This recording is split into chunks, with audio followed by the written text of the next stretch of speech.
Good evening, everyone. We will get started. It's 5:01, and we'll let people come in over the next few minutes. So very quickly, welcome to the Founders Talk webinar series. We conducted, this is the 15th webinar that we are conducting. And we've had some fantastic entrepreneurs, investors, business leaders, ecosystem evangelists, and educators, right? Today we have a fantastic session, one that I am particularly supremely interested in, have been interested in SaaS startups for some time, partly due to my experience with Adaption, and partly due to my association with Prasanna Krishnamurthy, who's partner of Rajan as well. So before we get there, just a few quick announcements. This is the last webinar series that we are conducting. We're going to take a pause after this, and that's mainly because we've had 15. Looks like a lot of the students are going back to school. A lot of the founders are getting back to office. At least that's what I see in Pune. And we might just take a pause right now and come back where we feel in a way that would make it more relevant to people going forward, right? We also run two accelerator and incubator programs, right? We have the Flame Incubator program, which is for undergrad and postgrad students. We don't take any equity, we don't charge any fees. Because of COVID, we are going to run this virtually, and the applications are open till the 20th of September. So you can learn about it by going on flame.edu.in under the Center for Entrepreneurship and Innovation. Additionally, we run an early stage accelerator program called the Flame Origins program. 19 startups who have revenues between 5 lakh to just over a crore have gone through these programs. Again, these are programs which are equity free and tuition free. What we are trying to do is be a part of their journey and help them scale up, right?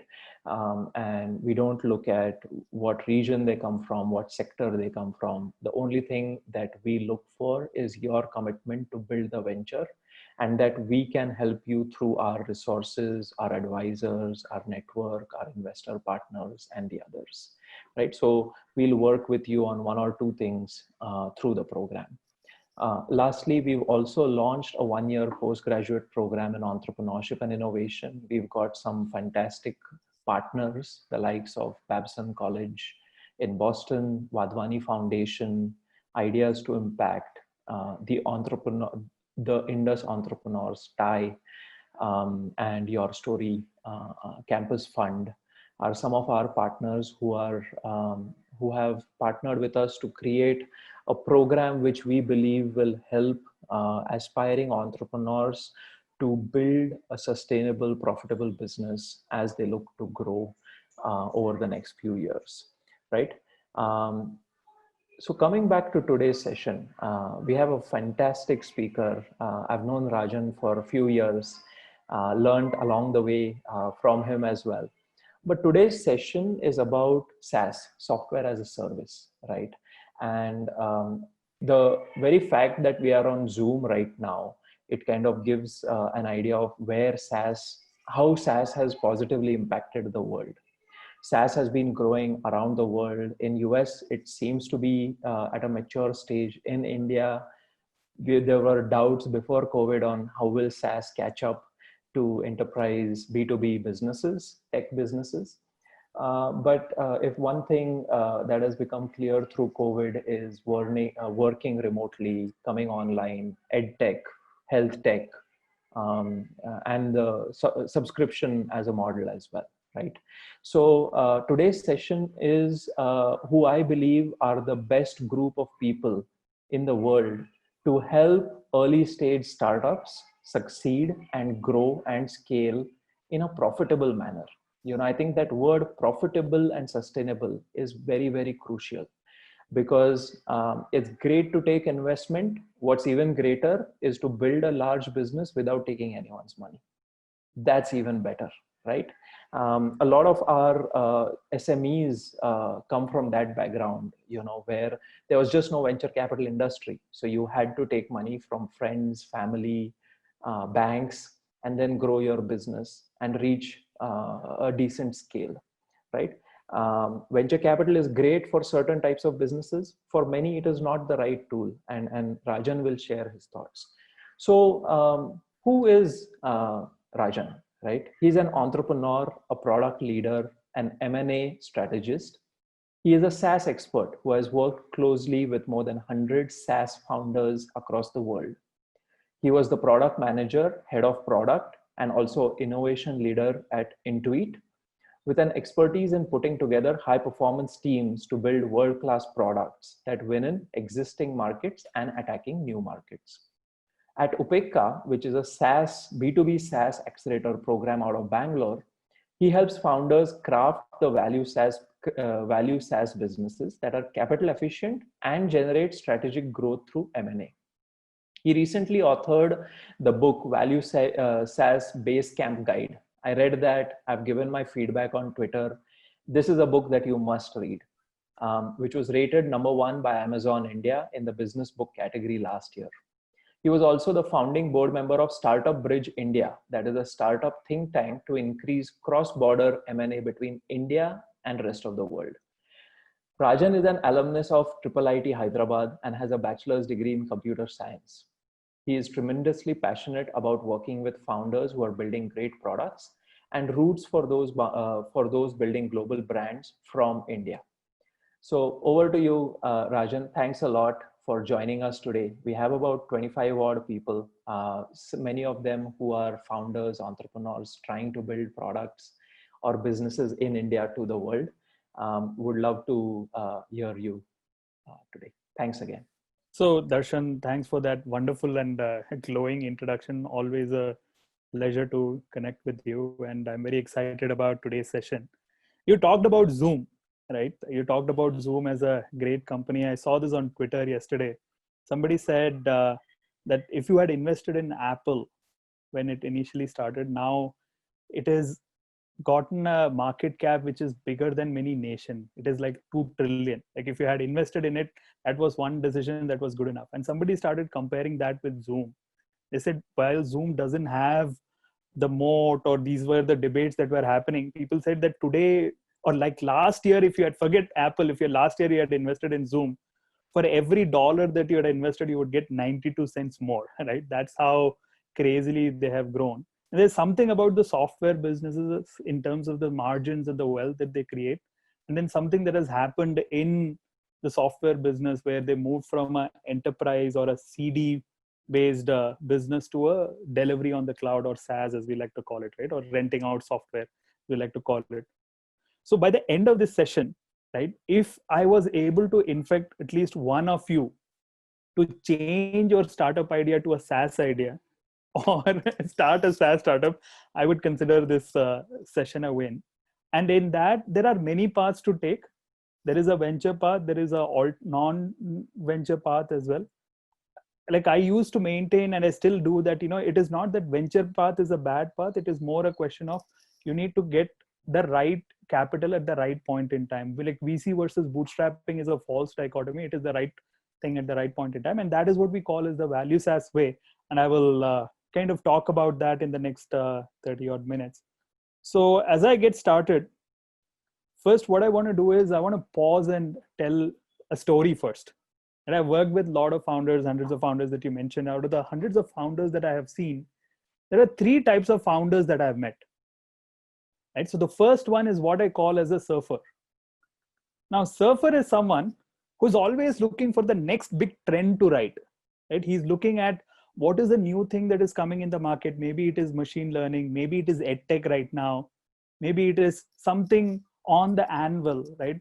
On the horizon that is going to be the next big thing. Sometimes ago it was Bitcoin, right? So a surfer is always looking for the next big thing. In India, it has been fintech for quite some time. So surfer is someone who is going to look at the next big thing to come up and then build a plan around it, build a team around it, go for investment. And the surfer is someone who would say, hey, I want to ride this huge wave that is coming next. And if I write this and if I become a winner in this, then I can get in the front page of Time magazine, because everybody loves surfing, right? Cool people, and reporters will run after them. And if I win that, then I also will get a lot of prize. And the surfer goes and talks to some of his old alma mater, and they are like the blind men on this beach where he's surfing, and saying that, give me money to do this surfing, and if I win this, I get fame and I get fortune, and I'll share the fortune with you. And this blind man on the beach says, oh, you only want 1 million, take 10 million to buy your surfboard. Right? Because for like the 10 surfers that are trying, even if one wins, it's a big win for the blind man on the beach. Now you know the reference that I'm making to the blind men on the beach are the investors, and they are only looking for some signals which may or may not make sense, like the sounds of the waves, and they're saying it's a great surf that is coming. I know you from my alma mater, so why don't I give you 10 million so that you can ride the wave? Now, surfing, if you notice, it requires a certain type of skill. It needs an anticipation of what is coming next, right? It also means that you have to leave away what was there before.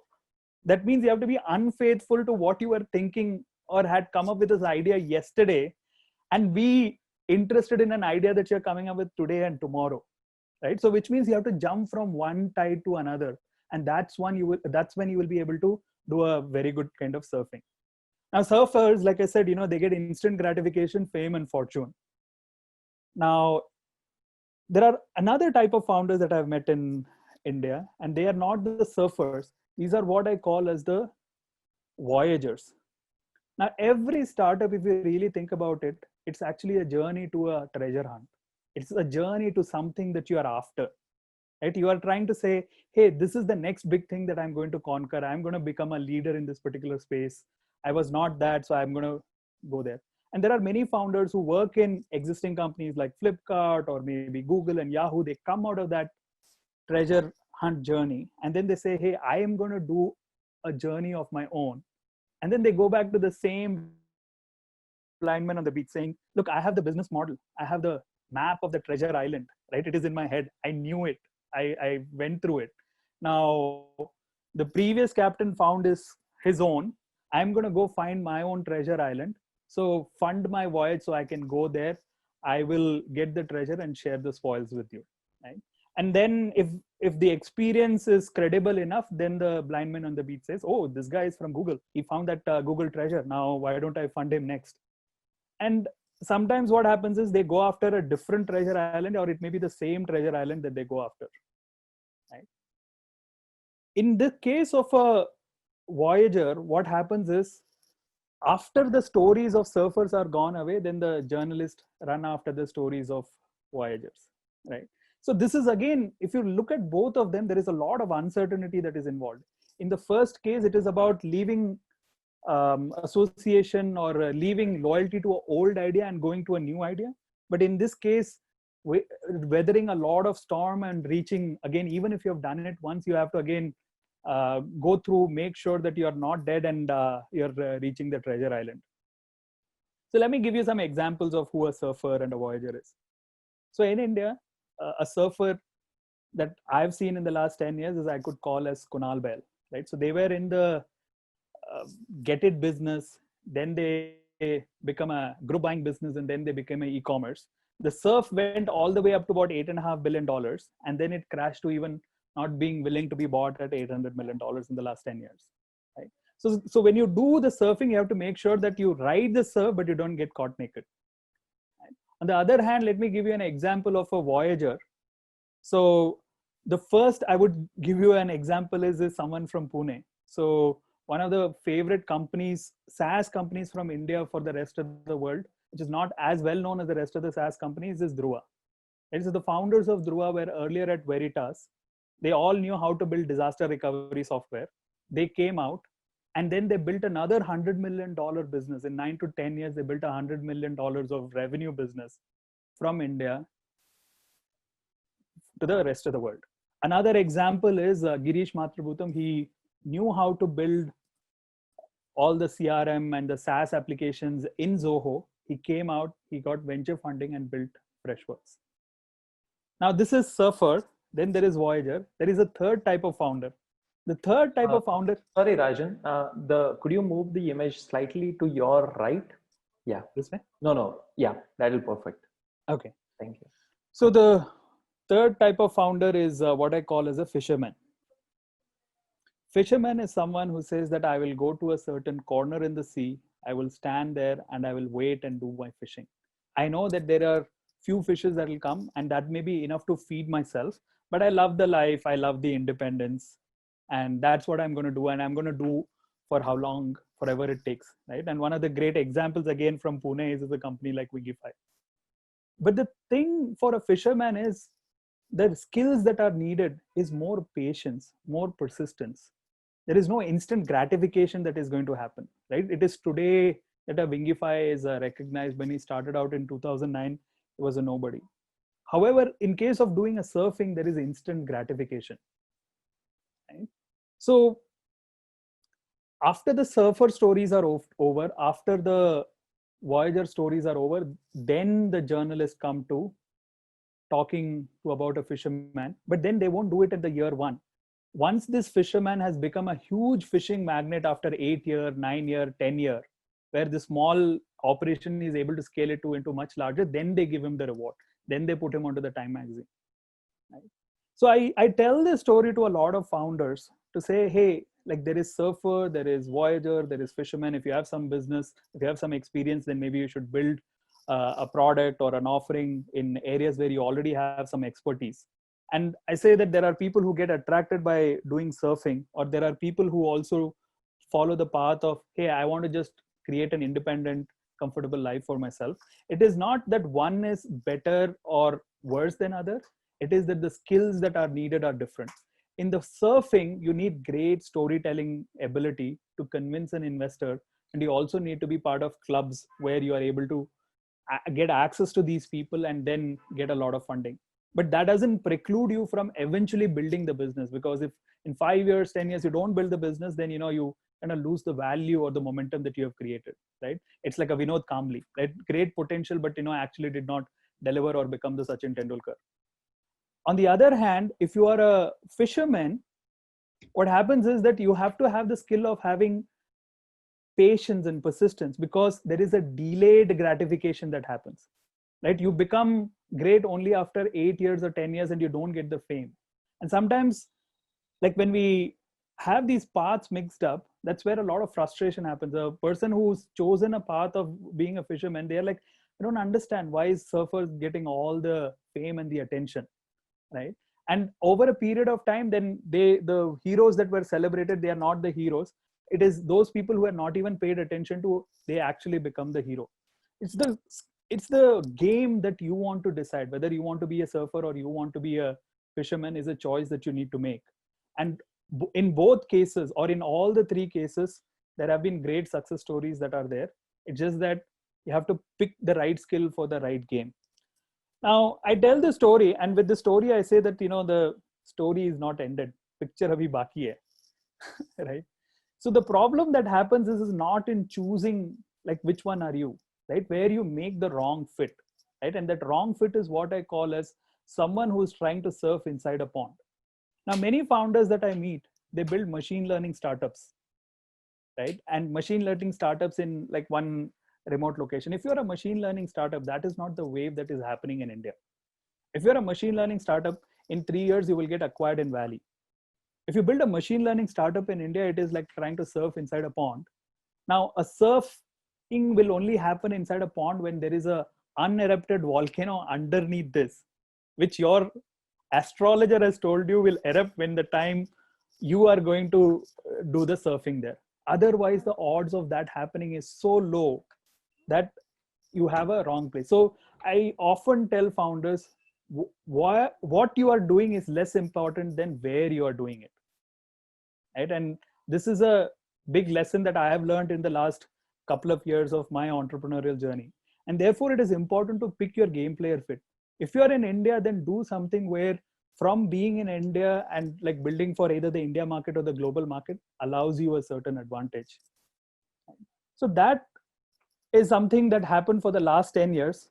And then in the 6 months time frame, what we saw was that COVID happened, right? Now, I talked about gameplay, saying that in the last 10 years, this was the gameplay, right? But then what happened is COVID came and it almost became an invisible tsunami, something that we could not understand. We are still reeling under the impact of that. That also meant that, the world got rewired, right? We've seen that, many things, the way that used to work is been fundamentally rewired, right? And what are those things, right?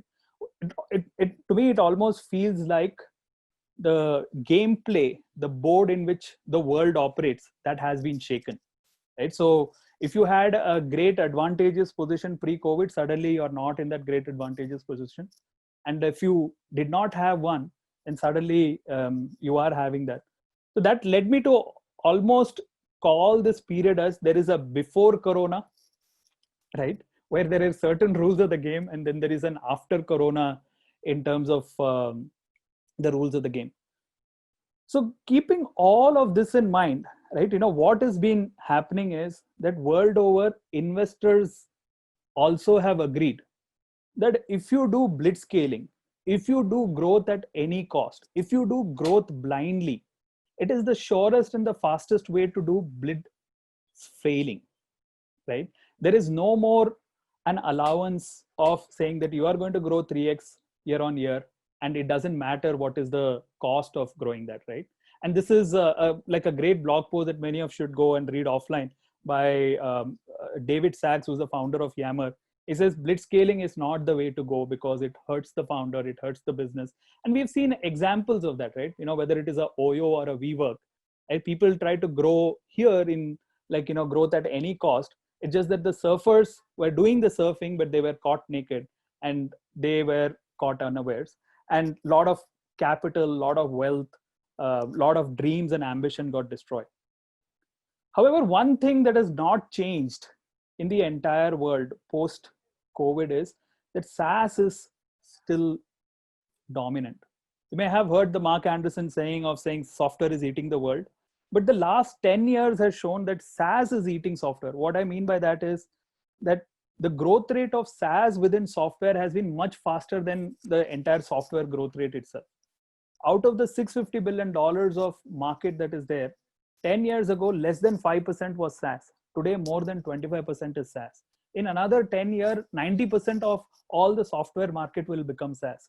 So globally, if it is software, it is going to be SaaS. Only in few handful cases, you won't see SaaS as a business model for software. So that trend has not changed at all. And here is an interesting quote from Satya, right, where he says that they have seen in 2 months the amount of digital transformation that happens in 2 years happen in large organization.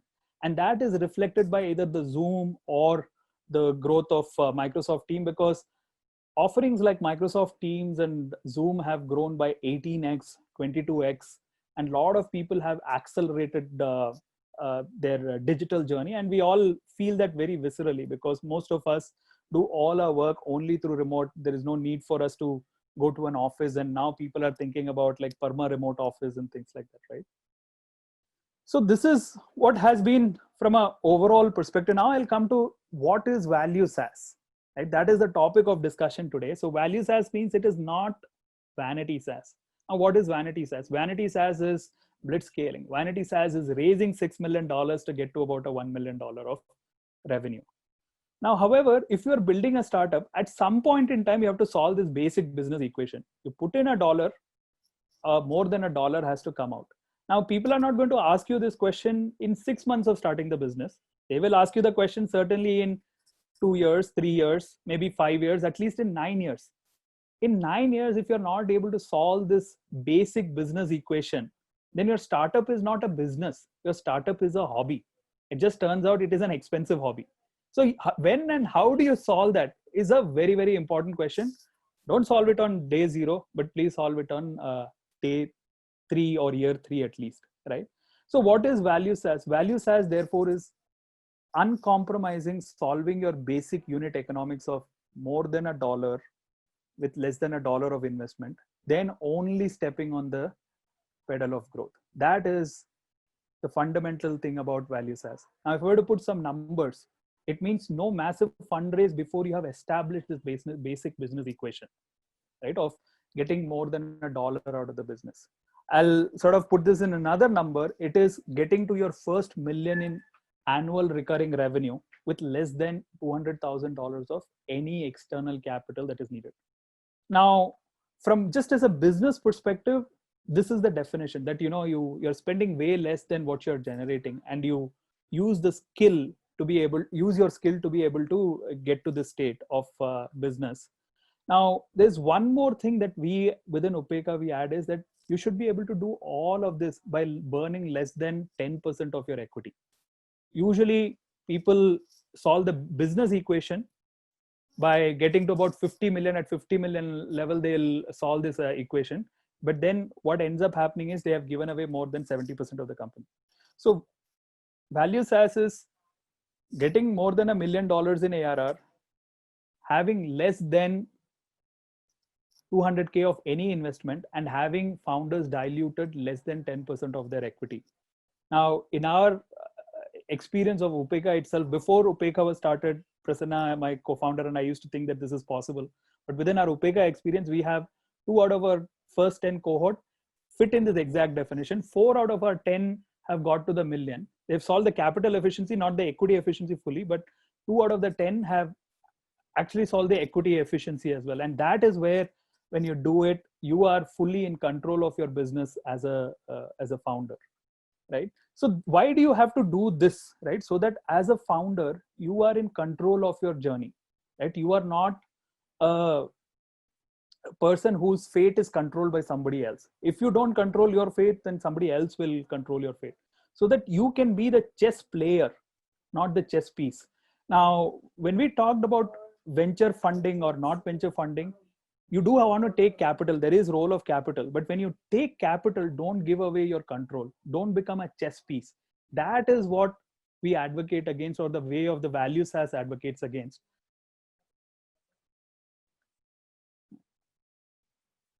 So how do you build this value SaaS, right? So we talked about some basic definition. There are 3, maybe 4 things that I would say for now, right? One is what we say is that find a very high value problem. Right? If you are solving a problem, let it be a very high value. From a number perspective, we say at least solve a problem that is worth, or the cost of the problem is at least $3,000 or more, right, on an annual basis. The second and the most important things, and this is where a lot of mindset change happens when we work with our founders, is most of the times I see product builders, designers, they talk about product as a combination of features. But what we like to sort of talk about is to say that feature, benefit, and value are 3 different things. We confuse the 3. The difference between feature, benefit, and language is feature is a property of a product, like this blue box. Blue is the property of this particular product. But because of this blue, what do I think as me as the product designer will be the gain in the customer's life is benefit. Right? And the gain in the customer's life could be that this blue color matches with the background or doesn't match with the background. That is the gain in the customer's life that the customers care for.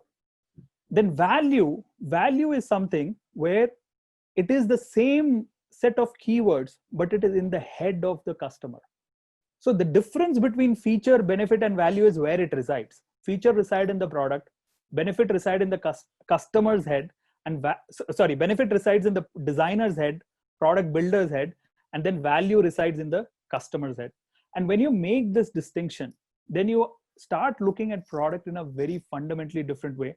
And if you understand the value for the customer by first spending time and identifying that high value problem to solve, and if you are able to translate this benefit and this value, and if you're clear that this is the value that you're delivering, then you have jumped a big hurdle in terms of being able to build a good value business, right?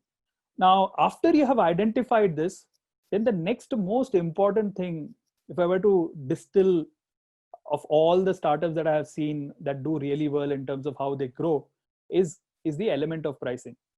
Most of the times we only look at pricing as saying, hey, this price, it costed me this much, so I'm going to price it this way. But the fundamental thing to understand about pricing, and every value SaaS founder does this, is to say, we're not going to price the product. We're going to price the customer, right? Price is a simple number, which is cost plus and value minus.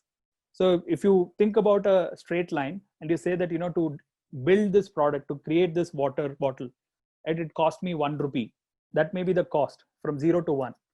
But value that you are delivering, right? Value, if you sell this water on pavements, then the value that you're delivering is quenching thirst. But if you sell this same water in a 5-star hotel, you're selling this assurance of saying that this has been tested and this has been filtered, so you won't have any health problem. So the value is saving of the health issues that can come from drinking unclean water. So you can price it at $50, you can price it at $100, you can price it at $500.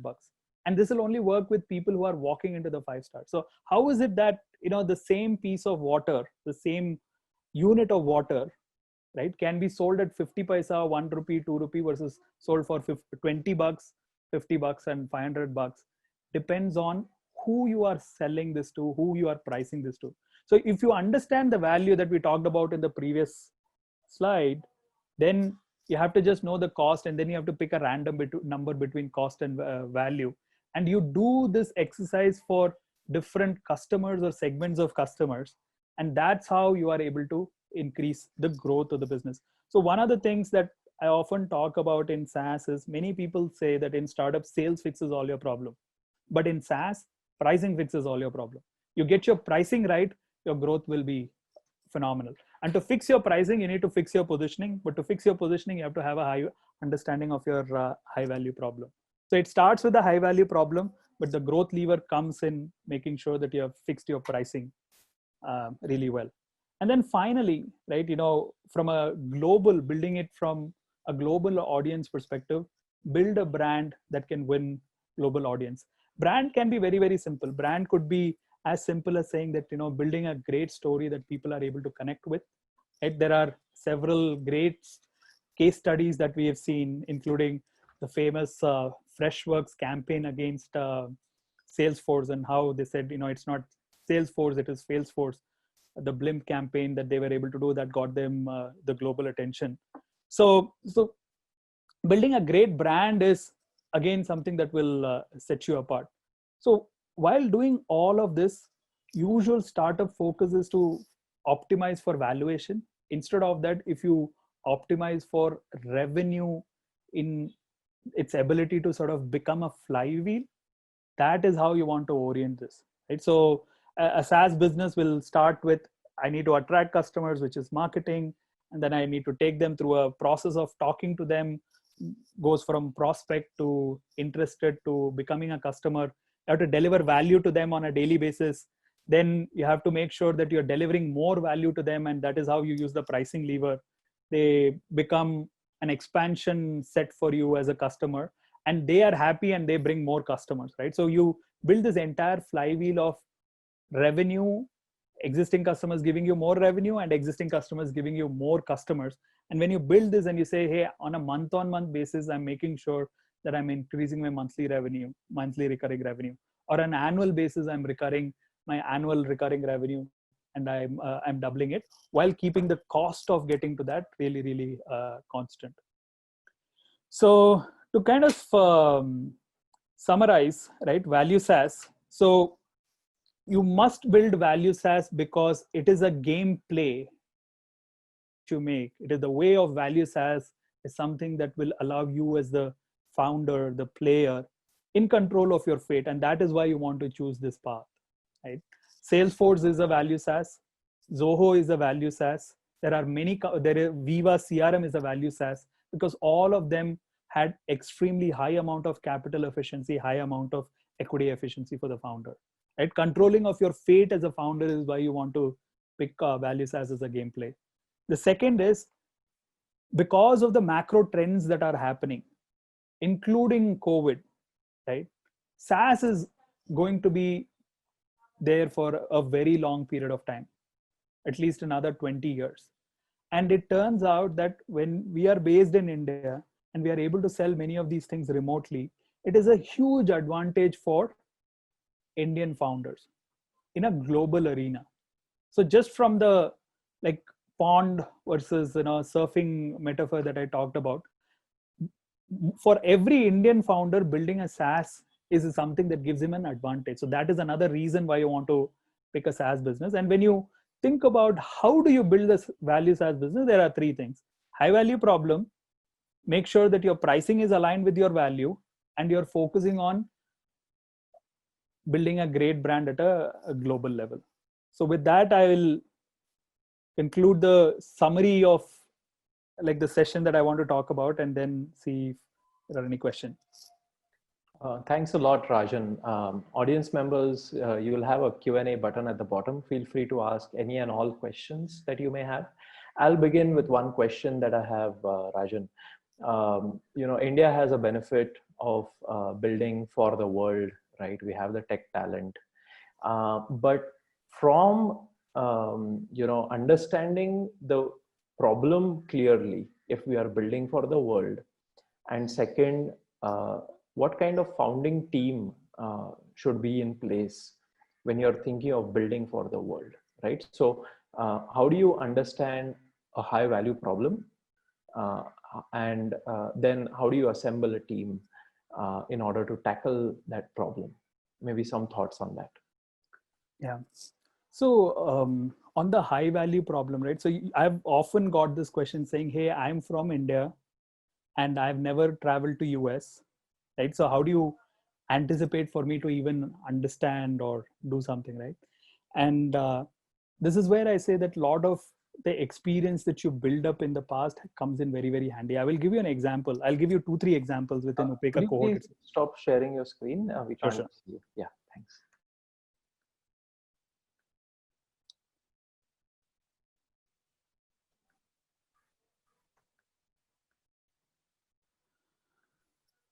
Yeah. So so one great example is from Pune, right? So one of our and you know the founder really well, Darshan. It is Interview Mocha.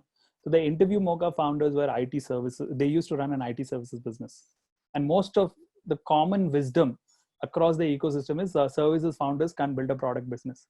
But Amit, in his inimitable style, says that we went from washing dishes for dollars to building the Vim bar business, right? So a lot of how they had built or whatever they had experienced. So their IT services business had nothing to do with what they're doing now, but one problem that they had faced was around hiring, right? And that is how they started a skill assessment company. And they initially started with an India market focus. Then they almost hit saturation there. Like they could talk to everybody that they could talk to, but it did not grow. And then they started looking at, hey, what are other people doing, right? For instance, like Freshworks or anybody else. And then they said, look, if we build a great point of view around hiring and we write our point of view or on our own website, on our own blogs, and then distribute that through LinkedIn on that particular point of view of why that was a problem for them, they will attract a lot of people. So in India, they were attracting early stage founders. But what ended up happening was the same problem also turned to be relevant for somebody in the US. But in that particular case, it was a 10,000 people company and they were a 15-20-year-old organization, somebody like a log cutting company, and they were trying to do skill assessment of Microsoft or PowerPoint. And they found more value in the same problem that these guys were solving. And so there are many problems that are out there. There is another simple way to even think about SaaS startups, right? One is look at the spectrum of SaaS offerings that are there and find out something which is having more than $300 pricing. And then say, hey, I can provide great customer support and I can make it more affordable. That is another lens or way for you to kind of come up with idea. But what I wanted to say was that how people find out these problems is the niches that they have already had experiences in. Another example that I want to talk about is the Social Pilot based out of Ahmedabad, ran an IT services company, right? And used to build a lot of mobile apps for iPhone when iPhone had launched. And then that industry had petered out by 2015. So one of their customers had said, hey, can you build this for me? But I can't afford to pay you. But if you build it for me and if you continue to sell it to others, then that is also cool with me. That is exactly how the birth of social media happened. And today they are a 2 million ARR company, right? And what they did, they built that particular product and they did their content marketing right. They did their SEO right. and they did not have to travel to US. Right? It is literally after the first million was crossed, Jimit, the founder, who ever even traveled to US. So I often tell founders that if you've not been in US, that doesn't stop you from building products for the rest of the world. I almost have like 2 or 3 such queries on LinkedIn every week. And I give them this example and I say, look, you need to follow a few basics. And one of the basics is you need to make sure that you start with a problem. If you don't have inspiration for an idea, like look at the top 25, pick one idea. That one idea will lead you to another one.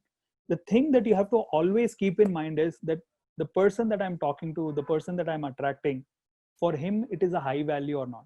What I have seen where people get stuck is they do the first step and then they say, hey, here is another offering and I'm going to copy it all. They do feature copy, but they don't do the translation of the feature to the benefit, to the value.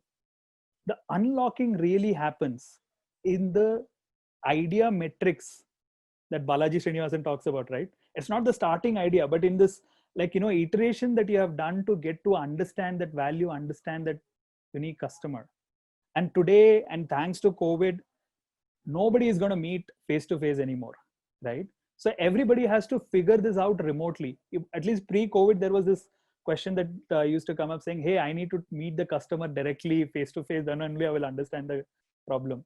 But the reason I have seen enough instances of where people have started with, had no experience to US, right? Started with just copy, no experience to US, but they have been able to discover the value sitting remotely from India. Awesome. Thanks a lot. We have some questions. This one comes from Devdatta. Devdatta was part of the Flame Origins program. He was running an AR, VR, MR services startup. Now he is moving to a product. And so his question is, can you share your thoughts and strategy on sales for Value SaaS, especially when the product is new? And how do you drive sales at the early stages? Right. So it's a very interesting question, right?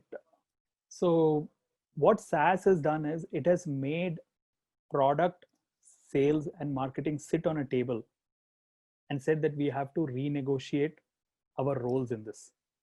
So let us look at what is SaaS. SaaS is going away from like buying an apartment to renting an apartment, buying and owning a CD to just owning the experience of using a software. So the delivery happens over cloud, right? And the pricing happens remotely, like the money, the payment happens remotely, right? So what happens is, in 2003 or maybe even in 1999, before that also there was SaaS. At that particular point in time, people used to call it as ASP, application services provider. There are many venture funded companies that have gotten created and they did not go anywhere. But in 2003, after Salesforce popularized, many others, there was a big behavioral shift that happened, right? This delivery alone of multi-tenant architecture was not good enough. What had happened was people started using Google to look for software that they care for.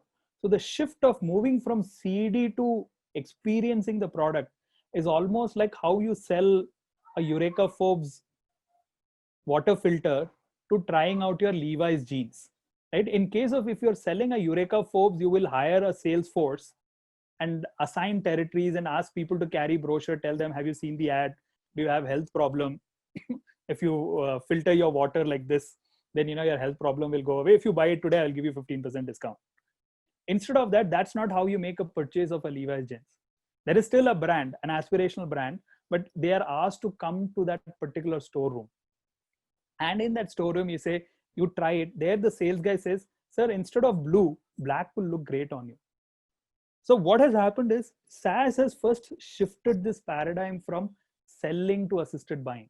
So I can't talk about sales unless we talk about the paradigm shift of selling to assisted buying. So if the paradigm shift of selling to assisted buying has happened, then you don't deploy hardcore, very, very street smart sales guy who will win in the field. What you need is a very, very consultative kind of a person who will say, instead of trying this, try this. Very gentle, like how you see in a mall, how you see in a Levi's jeans showroom. So now why I say product marketing and sales is renegotiated the role is, In the old paradigm, marketing would only create the brochure for you. But now marketing is measured by the footfalls that you will create to the store. So you need to be able to tell a great story, great brand, so that you can attract people to your website. Once they come to your website, then only the role of the sales starts. In the previous paradigm, it was sales guy who will go outside. And you don't want that. You can't do that. I mean, COVID has forced that, Eureka Forbes salesmen cannot work in post-COVID time, right? Because everybody is sitting at home. So the strategy has shifted to saying, how do I create a great brand, attract people to my website? Once they come in here, then how do I nudge them to make the sales? So very simple tactical thing that I tell all founders is, before you launch the product, please launch a blog, 6 months, write your point of view about the problem that you're solving, get 100 people to subscribe to your blog, then launch the product. So most important skill today before you launch product is build audience. Can you build a Twitter follower audience? Can you build a Substack follower audience? Can you build a LinkedIn follower audience around the problem that you're solving?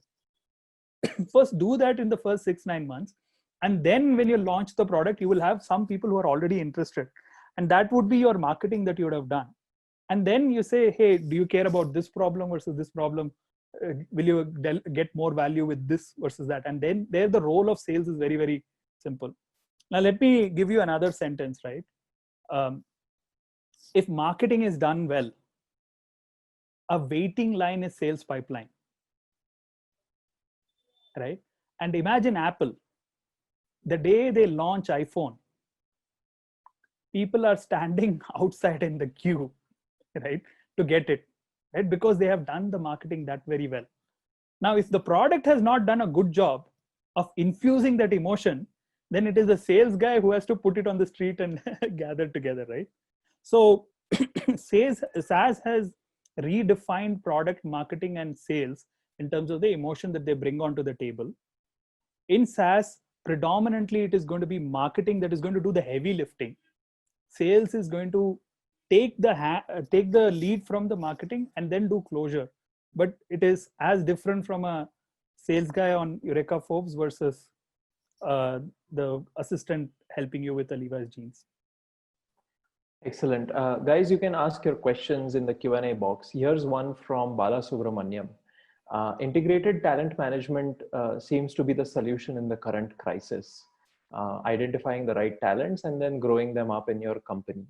Any thoughts around talent management within the companies that you are working with? So I often say this to our founders, and this is something that I've noticed as a very basic but a fundamental problem is the founders are different set of people compared to employees, right? Founders care about their vision, they care about the mission that they're after, but it is the job of the founders to be able to translate it for the employees, right? In Hindi, I can say that here in this forum is that every founder, when they say, I have this vision, then they are talking about, hey, I have this darshan. But unko darshan do, unki drishti se do. So most of the problem that I have seen is when that darshan that a founder has not been given in the drishti of the employee. So the talent management thing, like if anybody understands this basic thing, it involves saying that what does the founder want? What does the employee want? Employee doesn't want to hit the quota from 1 million to 5 million. Employee wants to go from, I'm driving a bike and I want to go to Maruti 800, right? So you have to translate saying that how the organization going from 1 million to 5 million will mean like going from bike to Maruti 800. I gave you a sales guy's example. The same applies for engineering as well. Saying that how by going from 1 million to 5 million, the guy can go from a junior software engineer to an architect or a senior software engineer or a principal. So most of the problem in organization comes from not understanding this. In our experiences, we say that this sync needs to continuously happen. Many books have been written. There are many people who are really expert at that.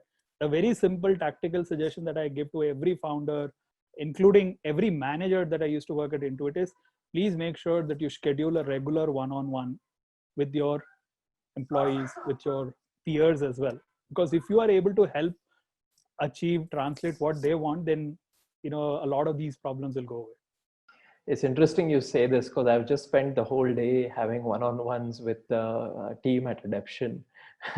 So, beginning of the month, COVID scenario has not been easy. Everyone's been working in different parts of the world, going back to their hometown, not working, physically close in an office. So Great job, today, Adarsh. even more important today than ever, right? Absolutely. And it Um, works. it works beautifully. Actually, the connection is much better, I would assume now. That's correct. Here's a question from Cyrus Irani. For a B2B enterprise SaaS product, which is not PLG, one has to engage with 3 to 5 decision makers for a solution sale. What are your thoughts as to how one does apply the value SaaS model to the sales intensive cycle of say 3 to 7 months? How does it apply for enterprise tech? There was a term you used called PLG or ELG, or what was that? PLG, which is not PLG. I'm Which is not not sure. PLG. By PLG, I'm assuming it is not product-led growth. Maybe. I'm not too sure. I'm Sure. assuming. Okay. So I'm going to assume that it is product-led growth. That's a term that US VCs have been popularizing quite a lot. Slack and Zoom is really put into the category of PLG. So, I'll tell you my point of view. I don't think there is a easy answer to this. And internally, also from a strategy perspective, from India for the rest of the world, we talk about 4 strategies that are there. One is the product-led growth. In fact, I have not seen a single company from India who are really good at product-led growth. The closest that can come to that is SignEasy, something that we work with. But they are very small compared to the rest of the bigger players that are compared to, right? Whether it is a Zoom or a Slack. The traditional way that we have won, or 10 years ago, the way we won was sales-led growth, which is how Dhruva got started. The other thing that has worked really, really well is MLG, which is the marketing-led growth. In a commodity market, build a great brand and go after the top 3 players and get yourself positioned really well so that you are able to rise above the noise. And after that, you have a product which has a feature parity with the competitor. And the good news of B2B is that since it is not winner takes all, even the third player can build $100 million business.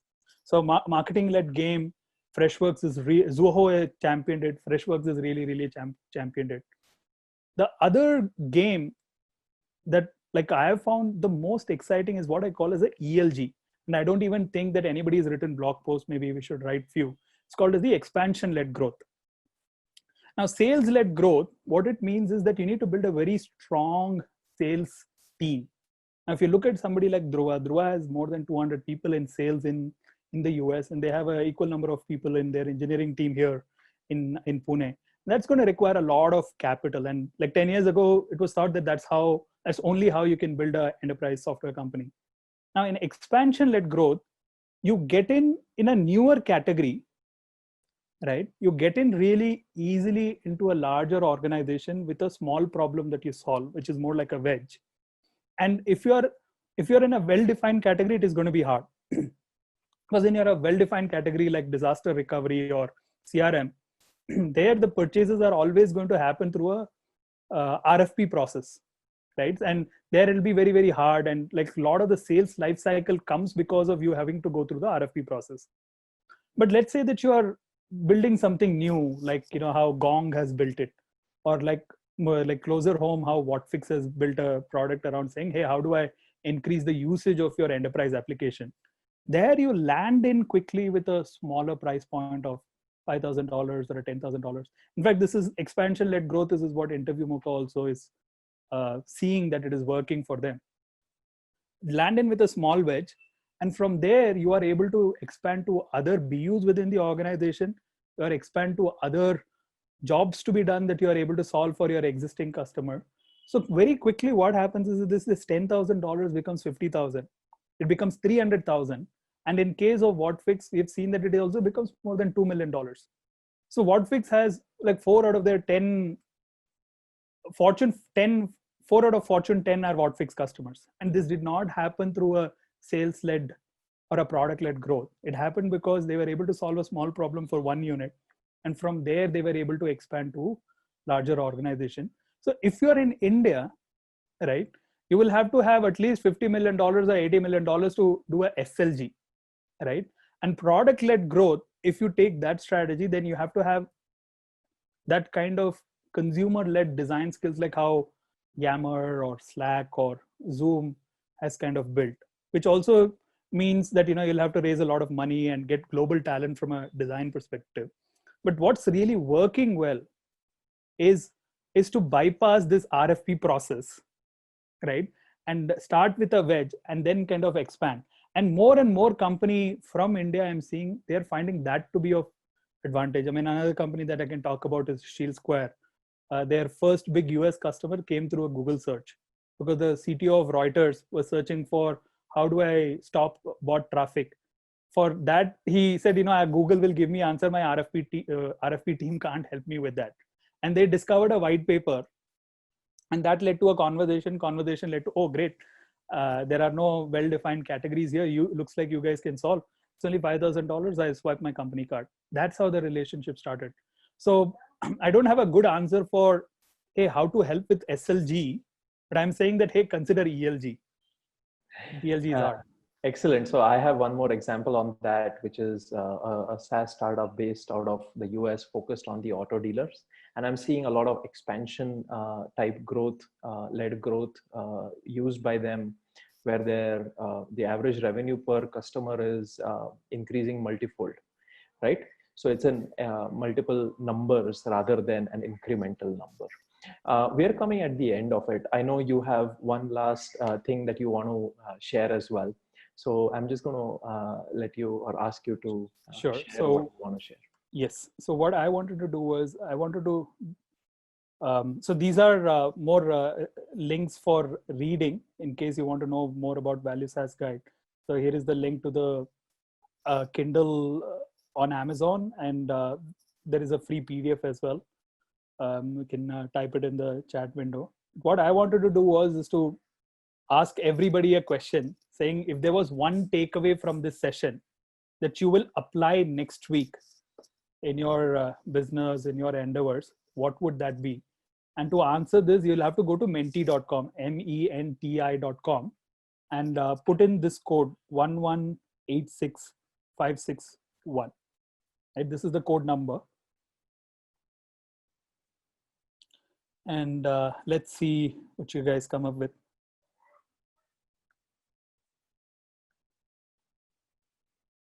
So if anybody is facing any trouble, let us know through the chat window.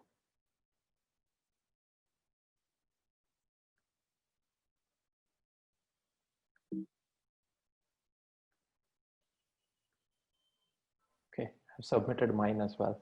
Okay, all right, just give me a few seconds while I bring up the screen. Sure.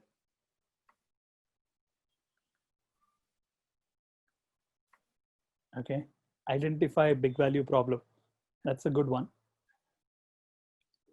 Work on ELG. We know that is coming from Cyrus. Capital efficiency metric. Launch blog for product, as in build audience before you launch. Okay, that's a good one. That is a good one. I love this word cloud approach. Yeah, it's a pretty neat tool. Yeah. ELG. Wow. Okay. MLG. Someone's put in MLG as well. Yeah. Marketing led growth. Work on ELG. Okay, so ELG seems to be interesting. A lot of people seem to resonate with that. Value. Okay. Build your brand first. Build your brand first. Build your audience. Not to blitzscale. Okay. That's a good one. We have assisted buying to sales as well. Yeah. All right. So I'm going to leave this link open if folks want to continue to fill later. Then I'll leave this open, and Darshan, I'll share the results from this with you. Please do. Rajan, thanks a lot for taking time this evening. It's been a wonderful session. For those who attended. Thanks a lot for joining us. We hope you found Founders Talk series useful. Do share your feedback. We'll send the recording tomorrow morning with you. And if there's any way we could help you out, please reach out to me, Madhuri, Nikita, Anju, anyone from Frame University. And Rajan, thanks again. All the best with the new cohort at Opeka, and looking forward to seeing you help out even hundreds and hundreds more of startups building from India for the world. Thank you, Darshan, and thanks for having me. Thank you. All right, take care. Bye-bye.